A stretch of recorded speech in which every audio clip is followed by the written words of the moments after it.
What's good, everybody? We are back. It is your boy Jarod and your girl Gabby, episode 101 of the Kicks and Shit Show. I mean, how did we get here? This is 101, Jay. This is exciting. How did we get here? The same way we got to episode 100. I feel like Pinky in the Brain when Pinky asked Brain, what are we gonna do tonight? Same thing we do every night, Pinky. Try and take over the world. I love that you said that because I haven't watched that show, obviously, in so many years, and nor have I quoted it in almost as many years. And I said that to somebody yesterday, like, what are we going to do tomorrow night, Brave? Same thing we do every night, Pinky. And I was like, wait, the universe just makes sense sometimes, Jay. It just makes sense sometimes. But, you know, there is something wonderful about that exchange, right? In Pinky's sort of like excitement for the day that's going to unfold, and Brain being like, it's going to be like every other day. We're going to try to do his piece, though. That's like the beauty of the repetition, right? Yes. It's not like us, my Pinky. I'm like, Jarod, what are we going to do next week? We're going to add a British accent. Well, excellent. That a bit more. Excellent analogy. Yes, I am the Brain. You are Pinky. Yes, that's perfect. I love it. Excellent. I mean, almost as much as I love Uncut Gems. Right. Mm-hmm. Uncut Gems. Good old Uncut Gems. Gabby, you are on the East Coast now. You know, still working on your listen, we'll get to them in a minute. Working on your apartment, you know. See, folks, this is how luxurious Gabby's life is. She has apartments on both coasts. Gabby right? does not have an apartment on both. Gabby is very fortunate to stay with people on other coasts. Gabby only has one home, and that is in West New York, which is in New Jersey. Fun fact, y'all. Yeah, and true, it's on Rappers Row, as Jazz, one of our good friends, has aptly told me, which love that, you know. Rappers Row. And no, you are not notorious. No, we're not doing that. I wasn't going to say it, so I wasn't going to bring it up, but I am very much in New Jersey. I'm a Jersey girl, you know this, but with a little New York side as well. So very I got happy you. to be home. I got you. Especially after a few weeks away, you know, we had some big events out in LA, a lot of fun, exciting things, lots of feats in the streets. Feats in the streets. Check those Kicks and Shit Show IG stories. You'll see lots of feats in the streets. Yes. You seemingly brought back good LA weather with you, although it was warm the past week. I will say. I know I've been back the past week. No, see, that's the thing, I folks. did bring it back. I think, folks, I don't even know when she's back, folks. That's the thing. I'll just be talking like, where even are you in the world right now? Who knows? I mean, Jay, I gotta keep my shit private, you know. Wildin'. Anyway, yes, you brought some good weather back. You are also happy because your New York Rangers are in the Eastern Conference Finals of the NHL playoffs. They have at the time of this recording, it'll be something different by the time you guys hear it, but they have a 1-0 lead in that series. Played super well. You know, listen, this could be kind of a team of destiny type of thing. You know, the Tampa Bay Lightning are, of course, your 2-time defending Stanley Cup champions. So not going to be an easy foe to take down, but the Rangers look ready for this moment. And I'm sure you're happy seeing all the excitement over at Madison Square Garden. I am very happy, Jay. I will say it's like Rangers versus Rangers South. I mean, I think the Rangers of like 5 to 10 years ago gave a lot of our players down to Tampa Bay. For those who are not as close to hockey, you know, I got a rep with the Staple Pigeon collab with the Rangers that dropped this year. Really excited. And I think, you know, one of my favorite things about New York sports, because we are not always used to being in the playoffs. I know it's self-awareness, right? I like live for the New York Post headlines, right? Like all the puns about the Hurricanes in the last round were really great. I mean, I think, you know, the Instagram versus reality memes, I am here for it. I love all the pettiness. I love the trolling. And it's really beautiful to watch this team come together, right? So like no matter what happens, I think to see the energy, the spirit, the fans all around it, it's really beautiful. I mean, they did a live broadcast in Central Park, right? And they've been doing like Bryant Park pop-ups, viewing parties at the Garden, like all this really cool stuff. And the turnout has been unreal. So it's an exciting time For Rangers in the middle of the summer, yes, we do play hockey when it's warm out sometimes, but it's not as warm as the Vegas Golden Knights had to deal with during playoffs last year. True. And it's exciting, and much like I always say for the NBA playoffs, when your team makes it to the Final Four, or you make it to the conference championship round, that is an accomplishment. Like, we do this thing in this culture where if you don't win the ring, nothing matters, and it's like, it's hard to win in sports. Like, I know people think like, oh, like, it's really, really difficult to win. And when your team, some people are lucky and they root for teams that are in the playoffs every year, and some people are not. So when your team gets to this round, celebrate it, because it may never happen again in your lifetime. You don't know. How many people were not able to see their beloved Chicago Cubs, right? Like, it's the nature of how this stuff works. So, be thankful and be happy when your team does in fact advance that far. That's a big time accomplishment. It's also a good time. I mean, it's early in the season. God knows they play 162 freaking games, for crying out loud, in baseball. But the Yankees and Mets are doing well. Mets with the best record in the National League. The Yankees are also tops in the American League, or a game or two behind. But either way, if you're a Mets fan, a long-suffering Mets fan, this has got to be feeling great for you right now. Steve Cohen taking over the team looking at a new direction. I mean, it's a good time. Again, be thankful, appreciative, because especially if you're a Mets fan, you know what it was like. So just be thankful that you have, something to celebrate. Of course, it's NBA Finals going on as well.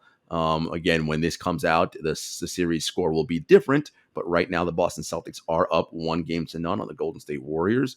It was a tremendous comeback on Thursday night by Boston in the fourth quarter. It's so funny with sports, Gabby, like, particularly for people who are casual fans of sports, right? Like, a lot of people only tune into sports in the playoffs, or particularly in the championship rounds, and they're not following the day-to-day, right, regular season and in the deep playoffs. And when there are teams that are familiar to casual people, like the Golden State Warriors, right, I liken them to a movie with actors that and are going to deliver a certain type of performance, right? It's like, oh, this Tom Hanks movie, whatever, it's going to be good because Tom Hanks is in it. Oh, Denzel Washington, yeah, it's going to be good because Denzel, right? This is just what you just expect it, because this is what it is, without any kind of thought or whatever, just because of the body of work that they've given to you in the past. Sports kind of works similar for many people, right? The Warriors, last time I saw them on this stage, they win championships. They're really good. And you would not be wrong. Okay, cool. But just because that's exactly what they were in their previous iteration does not mean they are that in their current iteration, right? And look, series is far from over, 1-0, but I think, Boston is a legitimate team, and people, I think, are somewhat surprised. I mean, I'm not, because, again, I'm deep in the NBA, and I'm like, Boston's really, really good. Like, and they can guard, and, that matters. And while the broadcast on Thursday night was hilarious, Gab, because they did that whole total amount of finals games experience, 120 something for the Warriors, 0 for the Celtics. And it's like, experience matters to an extent, but, playoff experience matters too. And this Celtics team, they may not have advanced to the ultimate round with this current group with Jason Tatum and Jaylen Brown and Marcus Smart, but they've been to multiple Eastern Conference finals, right? And I just said previously, when your team gets that far, celebrate it, because it's really hard to get to that round. And they've had some heartbreak. And we know in sports, oftentimes in the NBA, that heartbreak, and when you go through that together as a team, that builds up a resolve and gives you a level of, if and when we get back here again, we know what it takes now, right? You sort of suffered your lumps and your bruises. And if you're so fortunate to get back there again, maybe you're able to prevail this time. They were able to advance to the finals this time, and now we'll see what happens in this series.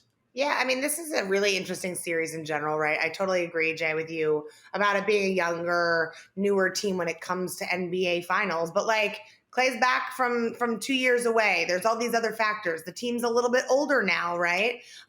In Golden State. And they're amazing. I mean, Steph had 21 points in the first quarter alone. That's more than like most players have throughout the entire game. Came in real hot. So I think people also forget in sports a lot, right? When there's these dynasties and these franchises that really perform for a while, they forget what it was like of like the days of old, right? Boston in the 90s, like 2000s Boston they were consistently solid as well, right? Like I go back and I always think about like the Ray Allen, Paul Pierce, Kevin KG, Garnett, mid 2000s. Yep. like that was like beautiful basketball. And to me, like that is very indigenous of like the culture of basketball in Boston and how that's kind of translated into this new group, right? They play well together as a team. I think that's something to me that is Boston basketball. No matter who's on that team, I mean, yes, they have to work out some kinks, but you're never like, whoa, it's a shit show over there in Boston basketball, right? Like, I think the C's always have like a level of consistent play and teamwork.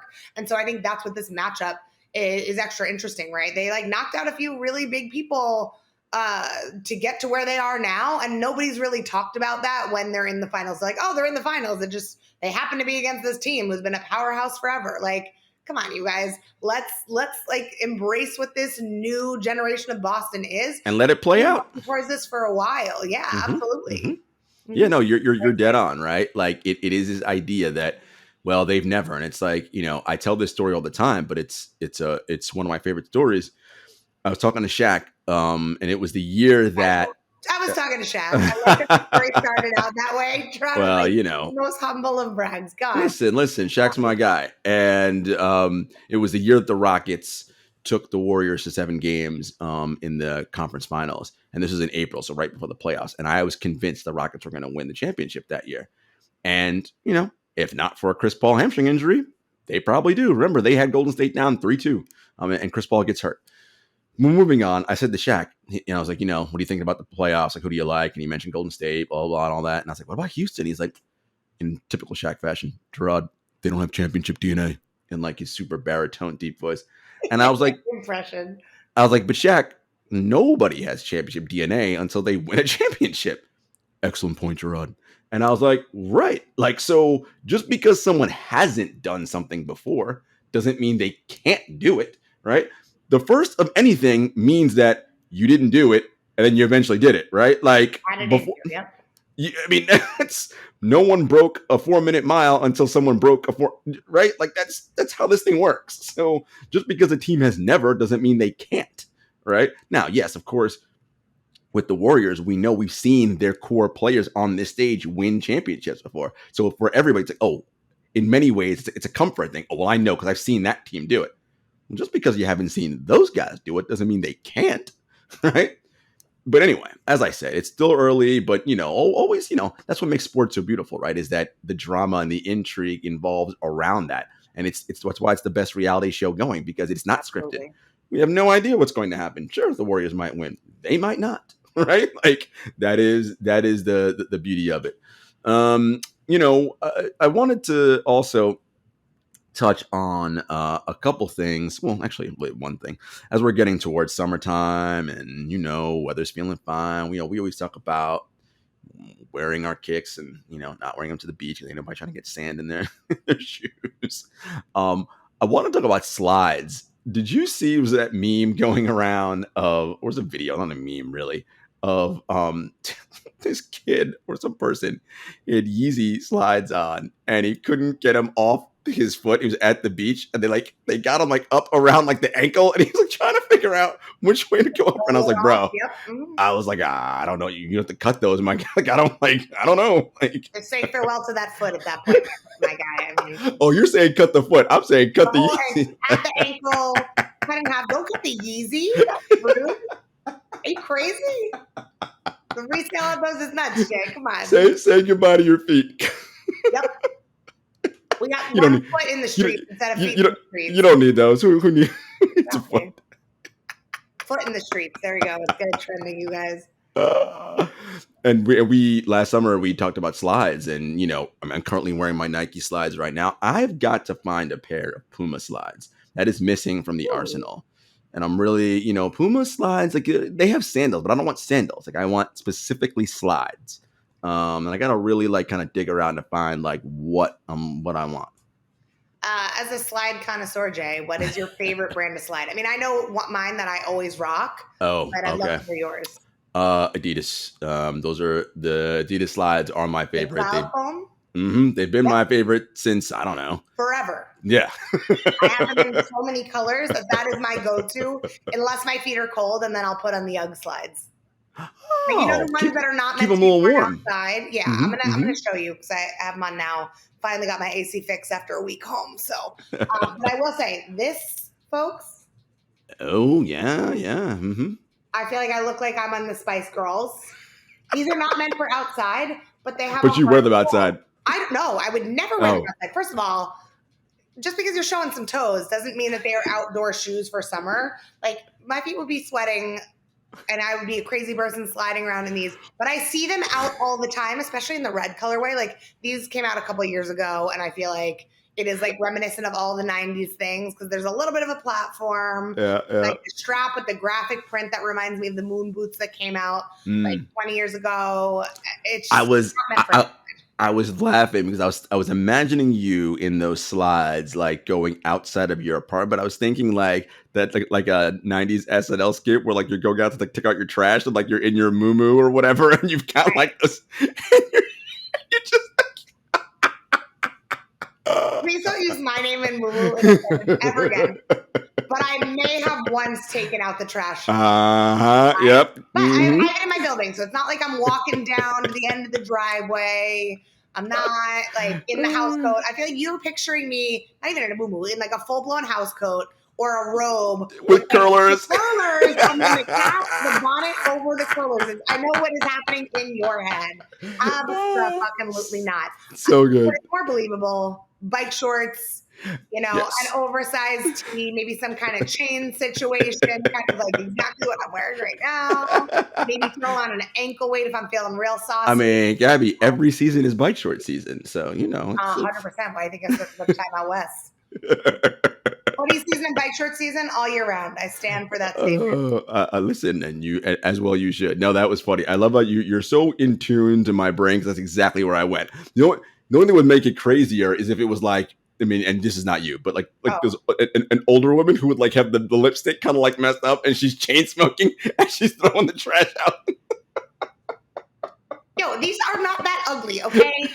No, they're not. It's just the idea of like wearing like indoor house things like out into the world. That's all. Well, and I understand that. I think what's funny about that too is there was something about that I saw on Instagram, of course, because I see all of the things on Instagram. And it was another video too. And it was a girl who was like, what are your fashion? Like, what are you into? What are your pet peeves? And what the third pet peeve that some girl said was when people don't wear socks with slides. And I was like, am I that old that that's a thing that people are really into right now?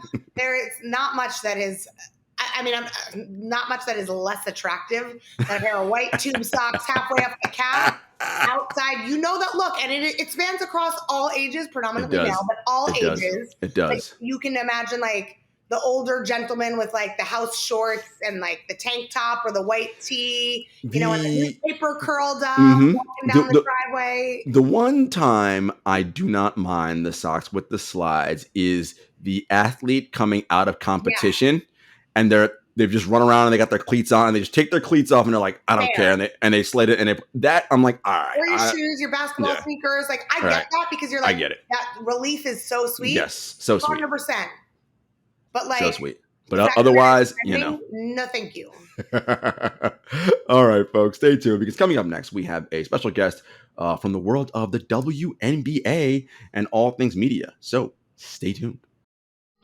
What's up, y'all? We are back, and Gabby, we are not alone. We are joined by Khristina Williams, the founder of Girls Talk Sports TV and a Forbes 30 Under 30 award winner. Pretty impressive stuff, Khristina. Yeah. Thank you. Excited for today. Thank you for joining us. So I'm actually going to start there. When you got the call that you were going to be on the Forbes 30 Under 30 list, were you like, Mama, I made it? Well, actually, a friend of mine, Dorothy Gentry, who is a women's basketball reporter, she actually texted me the morning that the list came out, and she told me before Forbes told me. And like, I was like, are you sure I made the list? And she was like, yeah, like it's up or whatever. And so, yeah, I was super excited. And then Forbes ended up like telling us all around 10 a.m., but Dorothy told me at like 7 a.m. But yeah, it was a good feeling to be able to, be recognized by Forbes. Yeah, no doubt. I mean, it's a prestigious list. So many amazing people. Friends of ours have been on there, right? Our friend Ari has been a Forbes 30 under 30 member. Malika Andrews, a friend of mine, has been. I mean, so many incredible women have been on that list. So I know that had to feel good. So, Girls Talk Sports TV. I mean, that's the reason, right? So, where and when and how did that all come about? Girls Talk Sports TV was conceptualized in 2018. At the time, I was like transitioning from working on like a specific basketball project, and I remember it was like 2 weeks after I decided to like move in a different direction. I like it's like a light bulb went off in my head, literally, of joining my two passions of sports and storytelling together. Having like a journalism background and then also that sports background, I feel like it was just inevitable that it was going to happen. And so I remember like when I came up with the name, just like texting friends who were on the West Coast and I'm on the East Coast, and it was like 9 a.m. my time, 6 a.m. their time. And they probably thought I was crazy, but like they really encouraged me to just take that first step. And that's what I did. I created the Instagram page and like covered all the IP and stuff like that. And just really went for it. I mean, I had always wanted to start some sort of blog or website. It was like always a part of like a New Year's resolution, but I kept holding it off. And so I felt like that time, July 9th, 2018, it was like the perfect time and everything aligned for me to be able to just step out and create. And so, you mentioned something interesting that, people who are listening to this and watching us always think about, right? You mentioned securing the IP, et cetera, like that, having an idea is, of course, that's the first thing, right? That's the kernel, but you want to protect your intellectual property, right? Like, because Absolutely. someone sees it, they jack it, they may somehow find a way to get more followers, and it doesn't matter if you were there first or whatever, that's the one that people are going to flock to. So how did you know that you had to do that process? Like, was that something were you always business minded? Yeah, I've always been business minded. I mean, my grandfather, who passed in 2019, he worked in music and entertainment. And so I remember just growing up, always shadowing him and always just being inspired by him and his hustle. Like, literally, when I was a kid, I would be in his office typing contracts up and stuff. Like, so he is one person that I always looked up to in terms of handling business because he taught me how to do that, whether it was like coming up with a business plan or whatever it was. My late grandfather was the one who was like, make sure, ownership. He preached ownership. And so that was really important when I came up with the idea, was then to secure everything and make sure that I owned it. And so, yeah, that's pretty much the gist of how I was business savvy.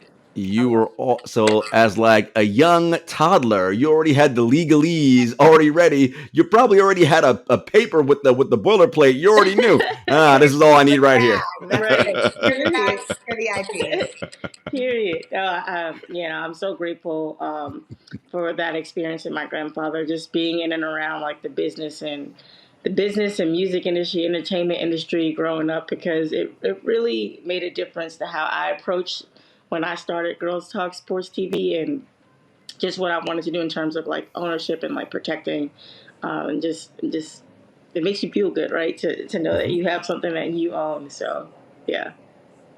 I love that. And I think, it's always that extra fight, right? Especially as a female and in sports on top of that. Oh, do you like it because your boyfriend? Are you interested in it because of this? I think, what I love about your platform so much is that you create a space that is safe for women. It's empowering. And you've taken kind of on this like role model role since you started this. I mean, I've been following since the beginning, big fan as well. But I'd love for you to talk more kind of about what that means in terms of representation in the sports field and kind of how that's changed since you started.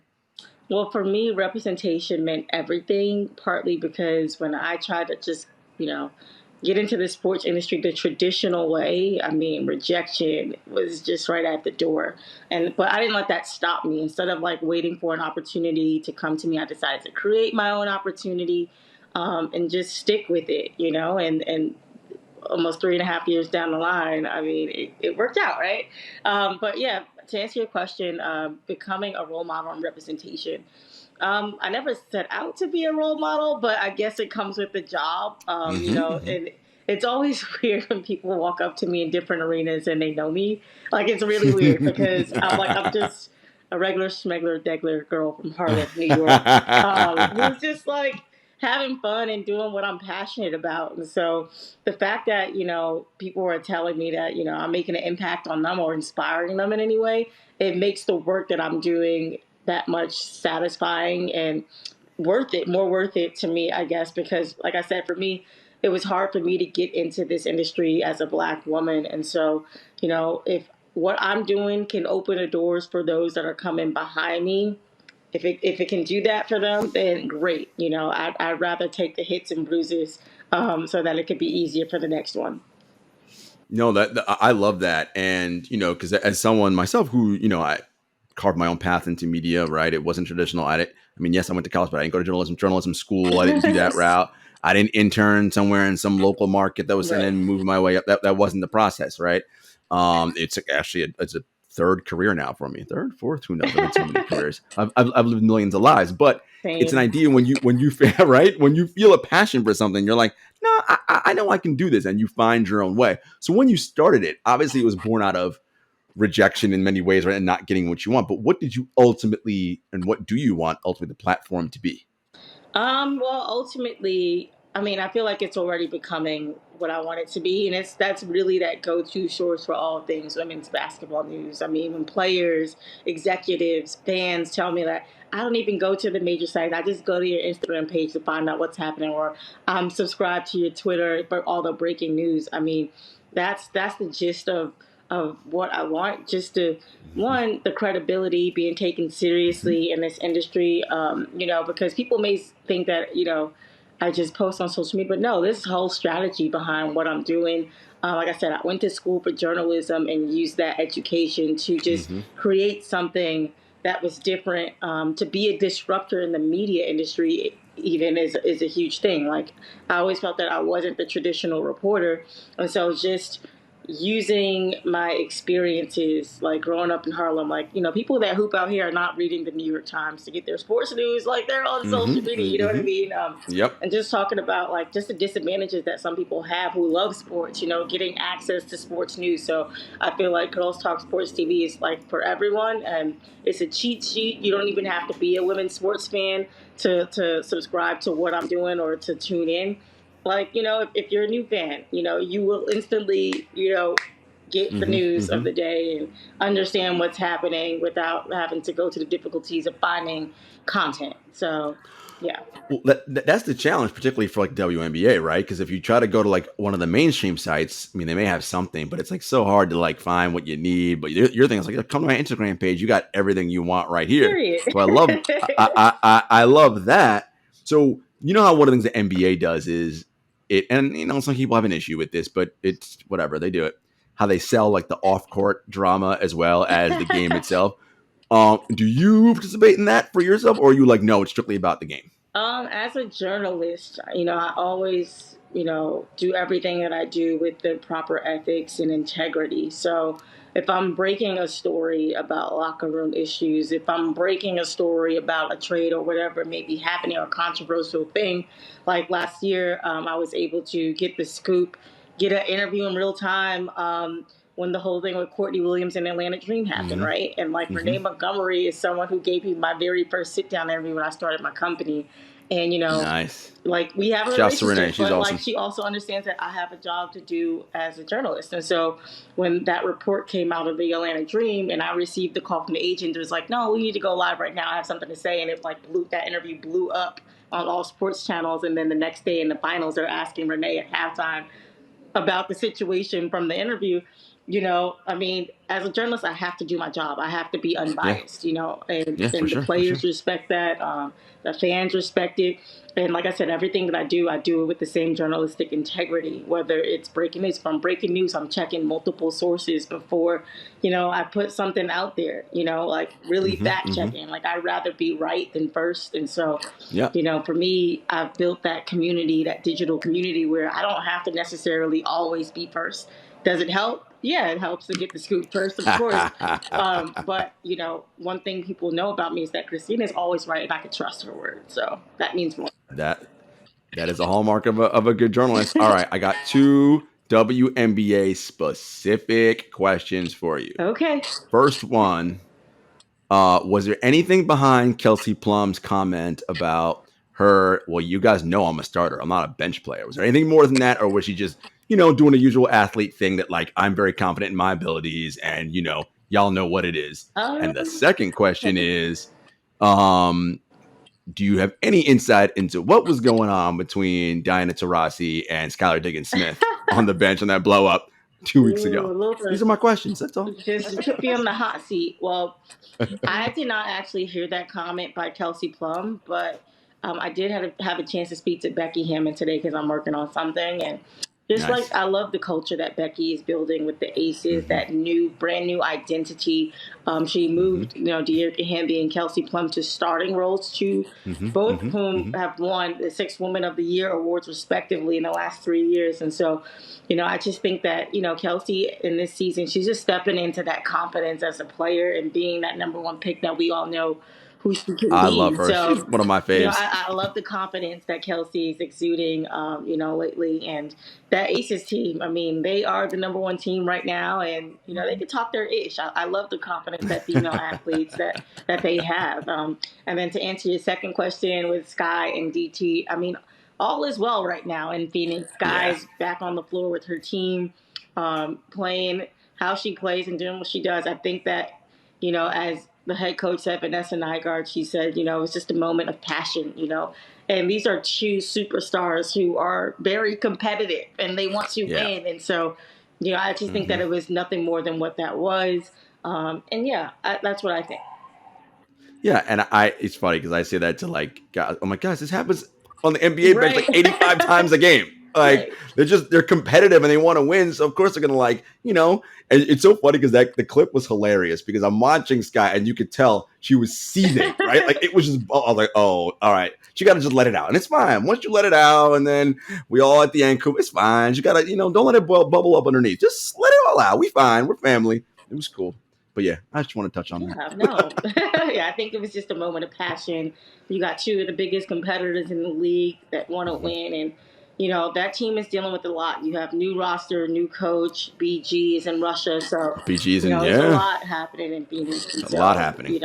That's all I think it was. I think also just to that point, like the W, there's a lot more eyes on it, right? Like there's a lot more people watching, and there's also like the one thing that's super fun about the NBA, right, is to Jarod's point, they show a little bit more of the personality, a little bit behind the curtain. So I like seeing this progression with the W as well, because it's like you get to know the players, the personality, and then it gives another level of connection. I mean, that said, there's still a long way for progress and stuff with the W in terms of the public eye. What do you see as the biggest opportunity or things that the W can be doing? Well, you just mentioned it, these real authentic moments, just letting players be who they are and not judging them for, heat of the moment stuff or, putting them under a microscope for being simply human. But to answer your question, just more storytelling, more investment in marketing, putting them out there.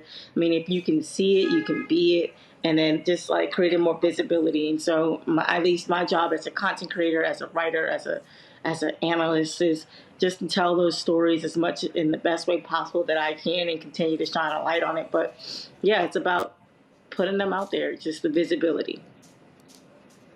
I love that.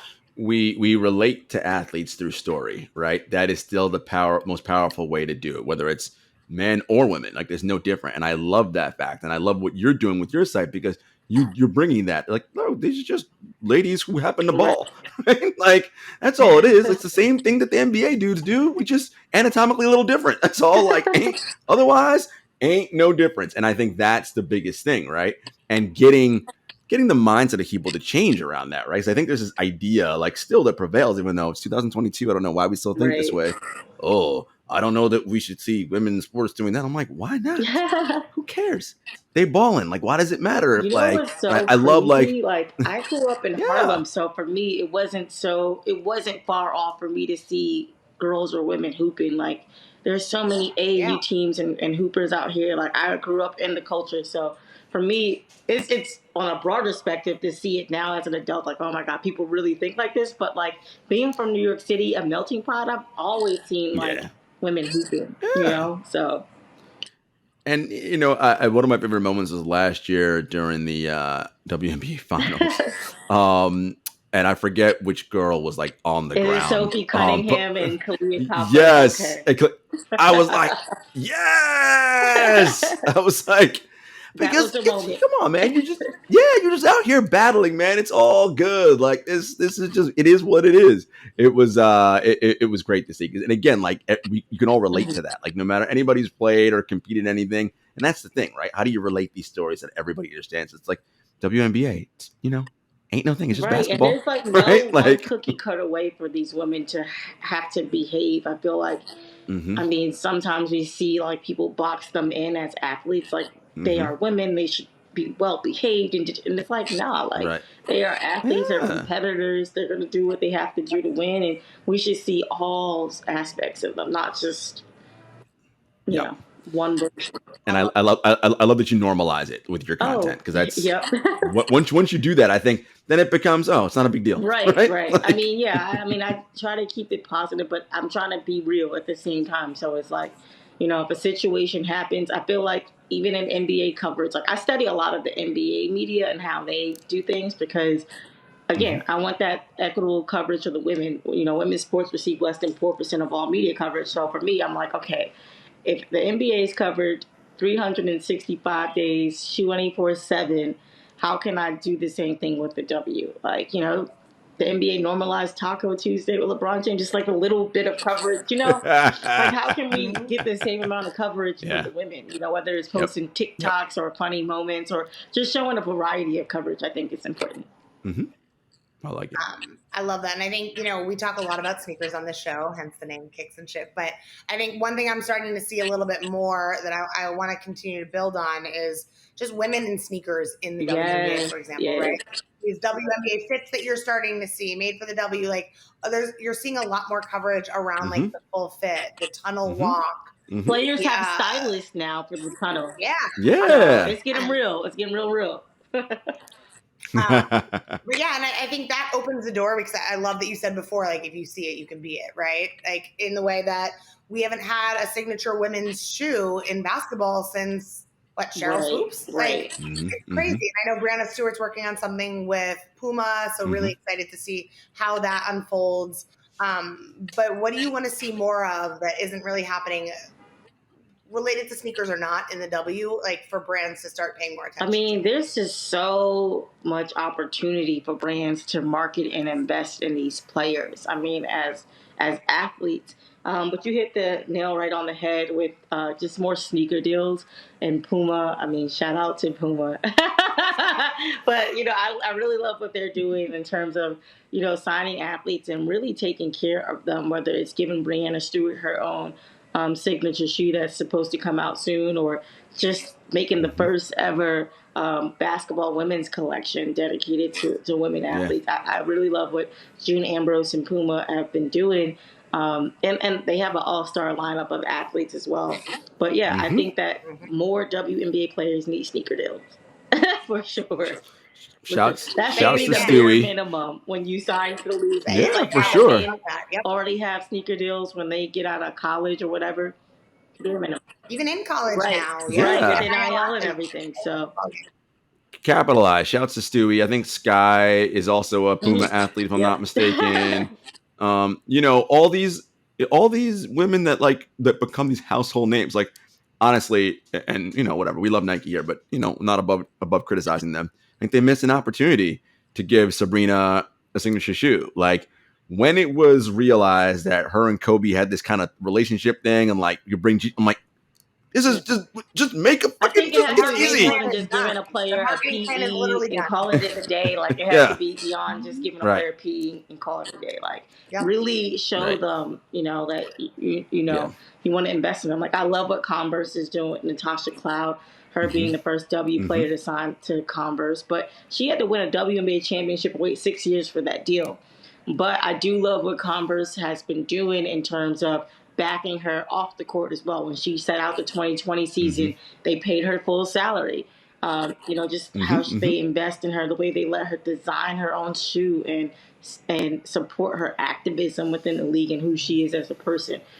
Brands really caring and getting behind the athlete more than just what they can do and their ability on the court. Michael Jordan, handpicked and signed, WNBA players to the Jordan brand. I think that's dope. And Ariel Powers, she recently said she was in a shooting slump and she texted Michael Jordan for advice. Like, that is such a flex to be able to text Michael Jordan. I think she went off for like 25 points that game, but like to be able to have companies invest in you in that way where you can text Michael Jordan and be like, hey, like, I'm having a shooting slump. What's your advice for me? Like, that is so dope. I love it. That's another level. I love it. Man, we could talk about the W for like a million hours, but we don't have a million hours. Last question before we get to America's favorite segment, which is Shoe and Tell. There's been some talk recently about the WNBA potentially expanding. How do you feel about that? Just not only as a journalist, but as someone as a fan of the league, because the NBA has talked about it for a while too, and I have, expansion for the NBA. I'll just give you the NBA side. I don't want it. I know why they want to go to Seattle and Vegas, and I get it, but I don't want talent pools to get diluted. Number one, and number two, we already play 82 games. Now we got to play more. Like I'm against lengthening the season, but I see the league through a much different lens. How do you see expansion? Well, the W and NBA are completely different. There's only 12 teams, 144 spots, but with the CBA, there's less than 144 spots, more like 136 per season. And so I think that expansion is necessary because it gives more opportunities to players who should be playing in the league. For me personally, I think that roster expansion should happen first and then get rid of the salary cap maybe and then expand in 2 more cities, because then you're talking way more players jobs with expanding the rosters from 12 to 15, maybe increasing the minutes of the game, like getting rid of the salary cap or lifting it a little bit, raising it. Or make it a soft cap, a super soft cap, like something. So, just doing things like that, I think, would be a little bit better than adding 1 to 2 teams in the next few years. But, expansion is great for the league. I think that is necessary because interest in the league is growing. You have some generational talent that will be coming out of college in the next 2 years in Aaliyah Boston, Paige Beckers. And so we want to get ready for that, make sure that, they have a spot in the league as the league continues to gain interest and grow. So, I think it's great. I'm hearing it might be Oakland and Philly. And so, we shall see. Hoop cities for sure. I mean, if 2 companies don't do anything with Aaliyah Boston, Paige Beckers, and AZ Fudd, which, I mean, like, come on. Like, these are names we already know. We already know them. Most importantly, they're already stars. I feel like what happens with the CBA is those mid-tier veterans, they get X'd out the league because teams cannot afford to have them on the roster. And when free agency or, it's time to make a roster at the beginning of the season, GMs are not really thinking about who's the best player available. They're like thinking business-wise of how they can move contracts to fit underneath the salary cap. And so, those mid-tier players are disadvantaged. Some vets that should be playing, some legends that should be playing in the league, but have to wait for an opportunity for someone to get injured mid-season to even be able to get playing time. It's ridiculous. So. No, I mean, you even see that still somewhat in the NBA, right? Because you've got the max slots that take up a lot of space, and then it's like, well, we're just going to get a bunch of cheap young guys and a lot of those mid-tier vets tend to start getting moved out of the league because it seems like, nah, I'd rather get a younger guy on a cheaper deal.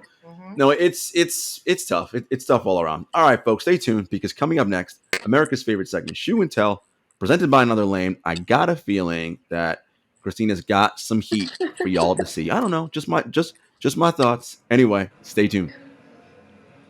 What's up, y'all? We are back, and you know what time it is. America's favorite segment, Shoe and Tell, presented by Another Lane, the premier digital marketplace for dope kicks. Guys, anotherlane.com. We're trying to tell you, support small businesses, support Chad and Adina Jones. Get out there, and you're trying to find out about kicks. You want to find those rare pairs. You want to find a like-minded community of sneakerheads. Get on anotherlane.com. All right, Christina, this is your show. Show us what you got. All right, so I got some heat. Okay, so my first shoe I'm going to show is the Court Rider Maverick by Puma and June Ambrose. Really like this shoe. It's a lot of fun, a lot of color, and obviously I come from a fashion background before I got into sports, so always was a huge fan of June Ambrose and what she's about and in terms of supporting women. And so I specifically like this because one, I can wear it with my WNBA orange hoodie, but two, because these are shoes that specifically are geared towards women's basketball. And so I just like these shoes. They're fun. They're super comfortable to like work out and play in. And so, yeah. That is a fire shoe. I love that silhouette. Okay, so the second shoe was also by June Ambrose. Shout out to June Ambrose. Amazing. Shout out to June. Really and shout out to Puma. Shout out to Puma too. This one is the Cunning Suede High Court collection. So again, I talked about how she came out with the High Court collection to support, women athletes and women in basketball. So this is more of a casual shoe. But I love it. I like it because it comes with 2 different laces, which is kind of cool. 2-tone laces. It's suede. This is more of a casual shoe that you can wear around the city. Super comfortable. The iconic Puma low suede silhouette. Everyone knows that. I love it. But I like that remix on it. The super remix, and it's very fashionable. It's very June. So love like that it. shoe. Like it. Okay, and then the next shoe that I'm going to show is the MB01 Queen City shoe by LaMelo Ball. Oh, Khristina, I'm noticing that Puma has a bit of your let's call it heart in this segment. They do. I love the color on that. Like the color, immediately the color. I like how LaMelo designed this shoe. Right here it says 1 of 1, not from here. He plays for Charlotte, so you can see some of that inspiration. But I think this is a fun, super girly shoe. It came out around Women's History Month, and so I just like the fun color, the purple. Again, I worked out in these, super comfortable to work out in, and no real connection to the shoe. I just like the color and how comfortable it is. Shout out to LaMelo Ball. Shout out to LaMelo Ball, Queen City, Charlotte doing the thing. Love the colorways there. Yep. Puma's really done some great things with basketball shoes. And we like the direction they're heading in right now. Obviously, the stuff that June Ambrose has done, of course, LaMelo, DeAndre Ayton's one of their athletes. They got, of course, Stewie. We mentioned. I'm waiting for Stewie's shoe to come out. waiting for the Stewie ones. I don't even know if they're called the Stewie ones, but I'm gonna call them the Stewie ones. But yeah, I mean, Puma has really, changed the direction into where they're going in terms of on-court shoes, off-court shoes, lifestyle, casual shoes, and my closet is full of Pumas. But love that. Love it. I love that I can have a look for any situation. If I want to walk out, if I want to be casual, if I want to play sports, there's something for everything. So I love it. Love that. Khristina, this was awesome. We really loved having you on. Tell the people where they can find you, where they can support your work, and all that good stuff. Absolutely. So you can find me on Instagram at Khristina Williams. That's with the KH. And for the latest breaking news, follow my Twitter at Khristina. And then you can follow Girls Talk Sports TV across all social platforms. And then every Wednesday, I'm on Spotify. I have a show called Women's Sports Wednesday. And I'm on every Wednesday at 7 p.m. Eastern Standard Time. And then lastly, all throughout the summer, you can catch me on MSG Networks on the Better Hour every other week, starting at 5 p.m., talking all things WNBA and NBA sports betting. So super excited. Folks, she is out there in these streets. I mean, all those places she gave you. Right. Her feet are definitely in the streets. So many places for you guys to find her. Yes, and her feet will be in Pumas, most likely. So,